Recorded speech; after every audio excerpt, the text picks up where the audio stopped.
ආයිබෝවන් තෙරුවන් සරණයි. නිදහස් දවස පෙබරවාරි 4 වෙනිදා. නිදහසේ ඉන්න ඔබ සියලු දෙනාට පුංචි පණිවිඩයක් කියන තමයි අපි මේ සූදානම්. දඹදිව සිදුහත් කුමරා ඉපදුණු තැන, ලෞතර බුදුරජාණන් වහන්සේ බුද්ධත්වයට පත් වුණු තැන, ඒ වගේම පිරිනිවන් පෑපු තැන.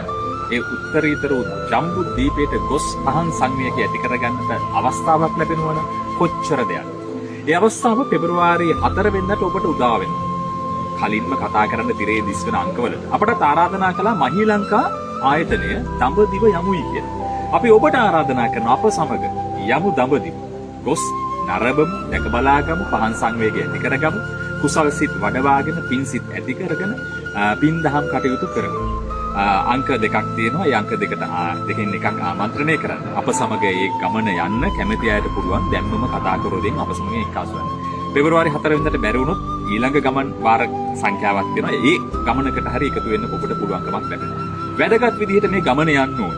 සහ ඒ සියලු කටයුතු සිද්ධ වෙනවා. එහෙම වැදගත් විදිහට සිදු කරන ආයතනයක් හැටියට මහී ලංකා ආයතනය ප්‍රකටයි ප්‍රචලිතයි. ඒක නිසා අපට ආරාධනා කළා ඔවුන් අපි ඔබට ආරාධනා කරනවා ඔන්න අප සමගින් මේ ගමනට එක්කාසු වෙන්න කියලා. සියලු දෙනාට පැතිසිත ඇතිව අපි ආරාධනා කරනවා එන්න. මේ ගමන ඊටාම යහසිත ඇතිව ගමන් කරන්නට සූදානම්. සියලු පහසුකම් ටික ලැබෙන්න ඕනේ යන එන අයට. ඒක නිසා ඒ සියල්ල වුන් සම්පාදනය කරනවා කියලා අපි විශ්වාස කරනවා. ඒ විශ්වාසය වුන් සන්තකයි. අපි ආරාධනා කරන හැමෝටම මේ උත්තරීතර වූ ජම්බුද්වීපයට දඹදිව වන්දනා ගමනට එකතු වෙන්න.